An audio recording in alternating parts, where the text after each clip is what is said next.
Okay சாமி, கணக்கு வாசிக்கலாமா? வாசிங்கம்மா.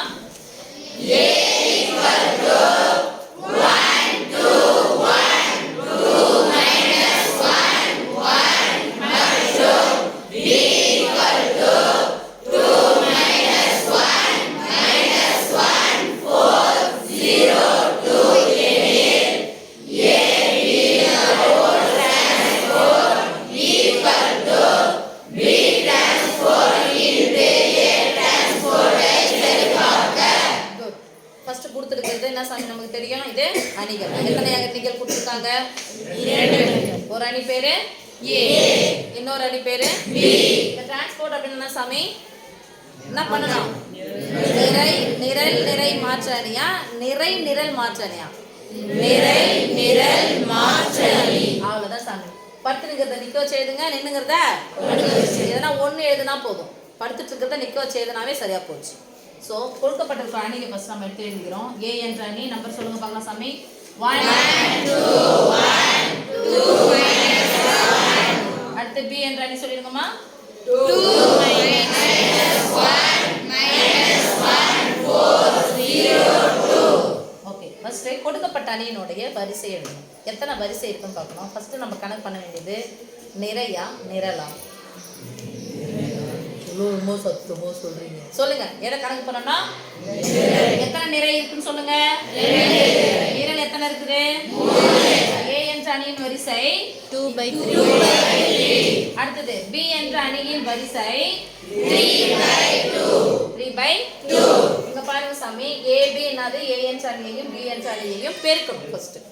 அப்போ பெருக்கும் போது அணியினுடைய வரிசை எப்படி இருந்தாலும் என்ன பண்ண முடியும்? நம்மளால பெருக்க முடியும். ஆனால் அணியில கூட்டல் கழித்தல் இருந்தால் மட்டும், கூட்டல் கழித்தல் வந்துச்சுன்னா அணியினுடைய வரிசைகள் சமமாக இருந்தால் மட்டும்தான் கூட்டலையும் கழித்தலையும் நம்மளால செய்ய முடியும். எப்படி நம்ம பின்னங்கள்ல ஓரின பின்னங்களை மட்டும்தான் கூட்டவோ கழிக்கவோ முடியும் அப்படின்னு எப்படி இருக்குதோ, அதே மாதிரி தான் அணியில அணியினுடைய வரிசை சம அணிகளை மட்டும்தான் நம்மளால கூட்டவோ கழிக்கவோ முடியும். மற்றபடி பெருக்கலுக்கு வகுத்தலுக்கும் அணியினுடைய வரிசை நமக்கு முக்கியம் இல்லை. அப்புறம் ஏன் மிஸ் இதை எழுதுனீங்க அப்படின்னு சொன்னா இதை கண்டிப்பா என்ன பண்ணி நம்ம தெரிஞ்சுக்கணும். இப்போ ஏபியினுடைய வரிசை என்னவா வரப்போகுது? 2/2. சொல்லுங்க. 2/2. எந்த முதல் அணியினுடைய நிறையும் இரண்டாவது அணியினுடைய நிரலும் சேர்ந்தாதான் ஏபியினுடைய வரிசையா வரும். ஃபர்ஸ்ட் நம்ம இப்போ ஏபி பார்க்கலாம், அதுக்கப்புறமா ஏபி த ஹோல் டிரான்ஸ்போர்ட் பார்க்கலாம். ஏபி, ஏ என்ற அணி பி என்ற அணியை பெருக்கலாமா? ஏற்கனவே நான் எழுதிட்டேன். எப்படி சார் பெருக்கணும்? நிறையில் உள்ள ஒவ்வொரு உறுப்பையா எடுத்து நிறையில் உள்ள ஒவ்வொரு உறுப்பையும் பெருக்கி கூட்டி எழுத வேண்டும். அப்போ ஃபர்ஸ்ட் என்ன பண்ணுங்க, இது மாதிரி ஒரு ஹேரோ மார்க் போட்டுருங்க, இங்க ஒரு ஹேரோ மார்க் போடுங்க. முதல் நிறை எடுத்து முதல் நிறையில் உள்ள உறுப்புகள் என்ன பண்ண போறோம்? பெருக்க போறோம். முதல் உறுப்போட பெருக்க போறோம், ரெண்டாவது உறுப்போட பெருக்க போறோம், மூணாவது உறுப்பா பெருக்க. எத்தனாவது உறுப்பா எழுத போறோம்? முதல் உறுப்பா எழுதுறோம். சொல்லலாமா? முதல் உறுப்பு இங்க முதல் உறுப்பு ஓ 2 கிட்ட எழுதணும். ஓ 2 -2 கிட்டக்க எழுதணும். எந்த ஒரு எண்ணை கூடிய பூஜ்ஜியத்தை பெருக்கணும்னா வரும் அதே என்ன? பூஜ்ஜியம். ஓகே, முதல் உறுப்பு முடிஞ்சிச்சு. முதல் நிறையில் உள்ள உறுப்புகளை எடுத்து முதல் நிறையில் உள்ள உறுப்புகளோட பெருக்கி அதுக்கப்புறம் கூட்டம்னா முதல் உறுப்பு ஓகே. முதல் நிறையில் உள்ள முதல் உறுப்பு ஓகே. திருப்பி எத்தனாவது நிரலுக்கு போக போறோம்? நம்ம ரெண்டாவது. எதாவது பெருக்கணும்?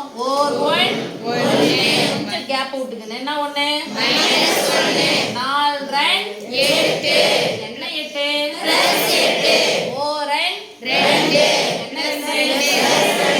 ஓகேவா? இப்போ இரண்டாவது நிலைக்கு போறோம். முடிஞ்சிச்சு சாமி. எத்தனை நிரல் இருக்கோ அத்தனை உறுப்பு தான் வரும். முதல் நிறையில எத்தனை நிரல் இருக்கு? ஒரு நிரல் 2 நிரலா இருந்தா 2 உறுப்பு வந்துச்சு. இப்போ இரண்டாவது நிறை எடுத்து முதல் நிரலையை பெருக்கி இரண்டாவது நிறையின் முதல் உறுப்பா போட போறோம். இந்த நிறையினுடைய இந்த நிரலை பெருக்கி இரண்டாவது உறுப்பா எடுப்போம். பெருக்கலாமா? 2 4 மைனஸ் இன்டு மைனஸ் பிளஸ் 1 அடுத்து எந்த ஒரு எண்ணோட 0 பெருக்குனா 0 முடிஞ்சிச்சு. இப்போ இத பெருக்க போறோம். 2 என்ன 2 -2. அதுக்கப்புறம் 1 4 4 என்ன -4. 2 என்ன 2 +2. ஓகே, நல்லா ஷாலுக்கு கொட்டாய் வருது.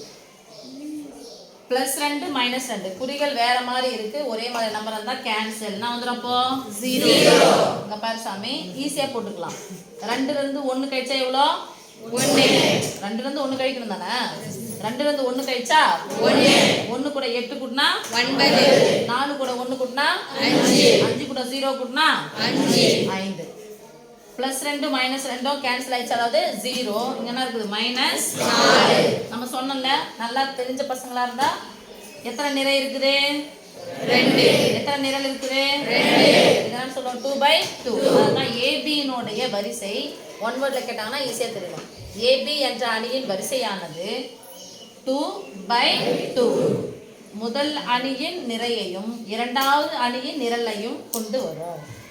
இப்போ ஆனா அவங்க என்ன சாமி கேக்குறாங்க, ஏபி த ஹோல் டிரான்ஸ்போர்ட். அப்போ ஹோல் டிரான்ஸ்போர்ட்னா நான் விடை போட்டுட்டேன் இல்லையா, இதை டிரான்ஸ்போர்ட் பண்ண போறேன். டிரான்ஸ்போர்ட் பண்ண போறேன்னா நிறை நிரல் மாற்று அணியா எழுத போறேன்.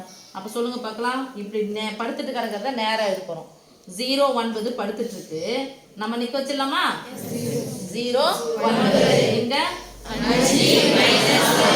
இதான் சமன்பாடு 1. ஓகேவா.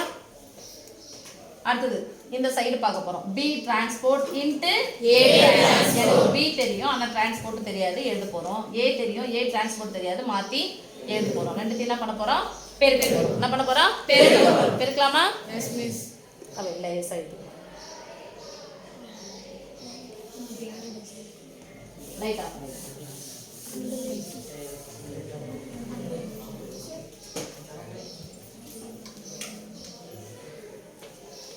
B transport into A transport. வாங்க தரங்களா சாமி. B transport into A. என்ன கொடுத்திருக்காங்களோ அதை எழுத போறோம். B என்ற அணி சத்யா தெரியுதாமா? தெரியுது. 2 -1 -1 வாங்க தரங்க சாமி. 0 2. இத டிரான்ஸ்போர்ட் பண்ணோம். B என்ற அணி எழுதிட்டேன், அதை டிரான்ஸ்போர்ட் போட்டேன். into A என்ற அணி சொல்லுங்க. 1 2 1 2 -1 டிரான்ஸ்போர்ட். இப்போ ஃபர்ஸ்ட் டிரான்ஸ்போர்ட் பண்ணுங்க, அப்புறமா பெருக்கலாம். படுத்துட்டு இருக்கிறத என்ன பண்ண போறோம், நிக்க வைக்கிறோம். நிக்க வைக்கலாமா. இங்க 2 -1 இங்க இருந்தா எங்க போறோம், இங்க. அடுத்து -1 0 2 into 1 2 1 படுத்துட்டு இருக்கிறத நிக்க வச்சாச்சு. இப்போ அடுத்து 2 -1 டிரான்ஸ்போர்ட் பண்ணியாச்சு. நிறை நிரல் மாற்று அணிய எழுதியாச்சு. இப்போ ரெண்டுத்தையும் என்ன பண்ண போறோம், பெருக்கணும். ரெண்டுத்தையும் என்ன பண்ண போறோம், பெருக்கணும். ஹை கிளாஸ்லாம் போனீங்க, 11th போனீங்க, 12th போறீங்க, இல்லை காலேஜில் போறீங்கன்னா பெருக்கெல்லாம் போட்டு உட்காந்து மாட்டீங்க. இந்த மாதிரி டாட் வச்சுருவாங்க. நீங்கள் அதை போய் புள்ளின்னு படிக்கக்கூடாது, இன்ட்டுன்னு தான் படிக்கணும். சரியா. நிறைய எடுத்து அம்புக்குறி போட்டீங்கன்னா சரியாயிடும். நிரலை பெருக்கணும். முதல் உறுப்போட தான் பெருக்கணும். ஓ 2 என்ன 2 0 கூட எதை பெருக்கணும் கிடைக்கும் 0. அடுத்தது கொஞ்சம் கேப் விட்டுறோம். ரெண்டாவது உறுப்பை எழுதணும், ஏன்னா ரெண்டாவது நிரலை பெருக்கணும். முதல் உறுப்பு 2 4 மைனஸ் இன்டு மைனஸ் 4 1 0 கூட எதை பெருக்கினாலும் 0. அதுக்கு பாருங்க 4 1 1 என்ன 1 -1 இங்க வந்துட்டோம். அதுக்கப்புறம் இங்க போடணும். 4 2 8 என்ன 8 4 2 அடுத்து 4 2 என்ன 2 -2 4 4 என்ன 4 2 அவ்வளவுதான். அதனால அந்த வரிசை எழுதினீங்களா பாருங்க. எத்தனை நிறை இருக்குது 2. எத்தனை நிரல் இருக்குது 3. அப்ப 2/3. இது எத்தனை நிறை இருக்குது 3/2.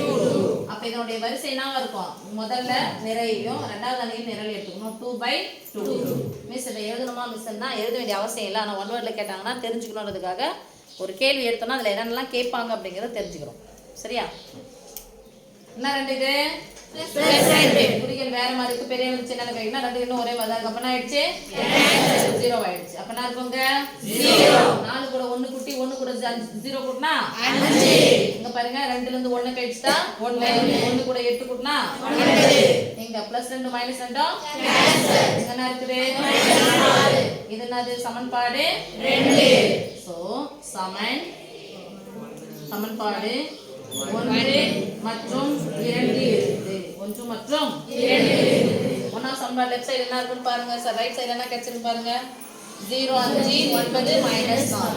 இங்க ரைட் சைடுல 0 5 9 -4. அப்ப லெஃப்ட் சைடுல என்ன இருக்கு? AB the whole transport. சொல்லுங்க. AB the whole transport equal to இங்க லெஃப்ட் சைடுல என்ன கடைசியா இருந்து பிச்சிருக்கோம். B transport into A transport. சொல்லுமா. B transport into A transport. ஓகேவா? ஸோ இது மாதிரி ஒரு அம்புக்குறி போட்டிங்கன்னா முதல் உறுப்பு எப்படின்னா 5 மார்க்கில் கண்டிப்பாக அணிகள் இருந்து இப்படி தான் கேள்வி கேட்பாங்க. பெருக்கிற மாதிரி வரும், கூட்டுற மாதிரி வரும், கழிக்கிற மாதிரி வரும். அவ்வளோதான். ஸோ ஈஸியாக 5 மார்க் நம்மளால் என்ன பண்ண முடியும், எடுக்க முடியும். தேங்க்யூம்மா.